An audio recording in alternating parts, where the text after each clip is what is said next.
Hello friends, welcome to my channel stories by Swati. आज की story है एक बदसूरत और काली लड़की की। एक 28 साल की बदसूरत और काली लड़की थी। दांत भी निकले थे, पर उसे अपने रंग और बदसूरती का ज़रा भी अफसोस नहीं था। हमेशा खुश रहती और एक नंबर की पेटू, और पढ़ने लिखने में महा भोंदू थी। पेटू होने के कारण शरीर भी बेडौल सा हो गया था। एक खूबी उसमें यह भी थी कि हंसती रहती और जहाँ भी जाती सबको भी हंसाती रहती। उसे खाना बनाने का भी शौक था। खूब मन से खाना बनाती। खाना बनाने की किताबें खूब ध्यान लगाकर पढ़ती।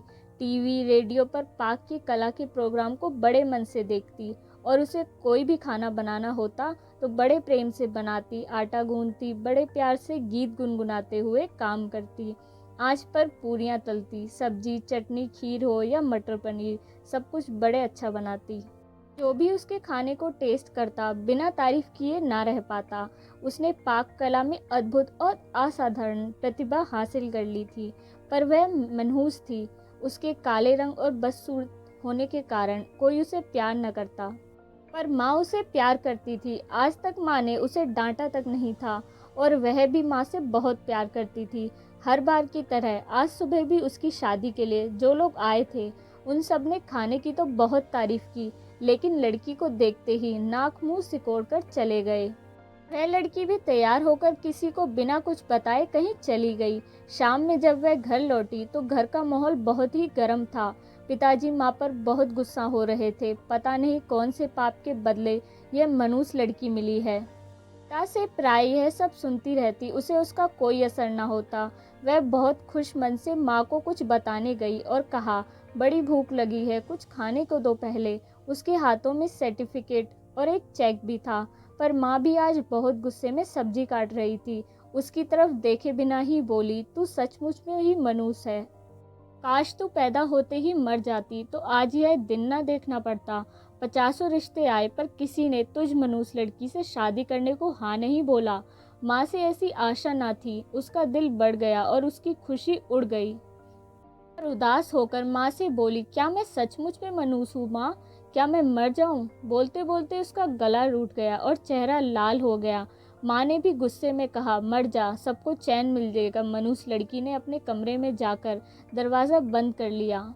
थोड़ी देर बाद जैसे ही माँ को अपनी गलती का एहसास हुआ, वह दौड़ती हुई उसके कमरे की तरफ गई। आवाज़ देने पर भी दरवाज़ा जब नहीं खुला तो माँ ने ज़ोर से धक्का दिया। तेज धक्के से जैसे ही दरवाज़ा खुला, माँ ने देखा सामने दुपट्टे के सहारे जीभ निकले हुए उस मनुष्य काली लड़की की लाश झूल रही थी। वहीं पर एक चिट्ठी और सर्टिफिकेट और 1 लाख का चेक रखा था। चिट्ठी में लिखा था, माँ, मैंने आज तक तुम्हारा कहना माना। आज तुमने मरने बोला, यह भी मान रही हूँ। अब तुम मनूस लड़की की माँ नहीं कहलाओगी। मैंने पढ़ने की बहुत कोशिश की, पर मेरे दिमाग में कुछ जाता ही नहीं। पर भगवान ने मुझे ऐसा बनाया है, इसमें मेरा क्या कसूर? मुझे सबने काली मनूस कहा, मुझे बुरा ना लगा, पर तुम्हारे मुंह से यह सुनकर मुझे बहुत बुरा लगा, मेरी प्यारी माँ। और आज मुझे नेशनल लेवल के खाने बनाने की प्रतियोगिता में मुझे फर्स्ट प्राइज़ और 1 लाख रुपए का चेक मिला, और साथ में 5 स्टार होटल में मास्टर शेफ की नौकरी थी। और पता है माँ, आज मेरी ज़िंदगी का सबसे खुशी का दिन था, क्योंकि पहली बार वहाँ सबने मुझे कहा था, देखो ये लड़की कितनी भाग्यशाली है। माता पिता दोनों अपना माथा पीटते रह गए। दोस्तों, कभी किसी के रंग, रूप और शरीर को लेकर मजाक नहीं उड़ाना चाहिए। हर किसी में कोई ना कोई खूबियाँ और खामियाँ होती है। कोई भी परफेक्ट नहीं होता। जो जैसा है उसे वैसा ही जीने दें। किसी के आत्मसम्मान को ठेस पहुंचाकर उसे गलत कदम उठाने पर मजबूर ना करें। आजकल बहुत से ऐसे लोग हैं जिन्होंने अपनी कमी को ही अपनी ताकत बनाकर दुनिया में कामयाबी हासिल की है। कभी हिम्मत ना हारें, यह जीवन ऊपर वाले का दिया हुआ है। हमारा कोई हक नहीं बनता कि हम उसे इस तरह से ज़ाया कर दें। फ्रेंड्स, कहानी अच्छी लगी हो तो चैनल को सब्सक्राइब कीजिएगा और वीडियो को लाइक कीजिएगा। कहानी को पूरा सुनने के लिए धन्यवाद।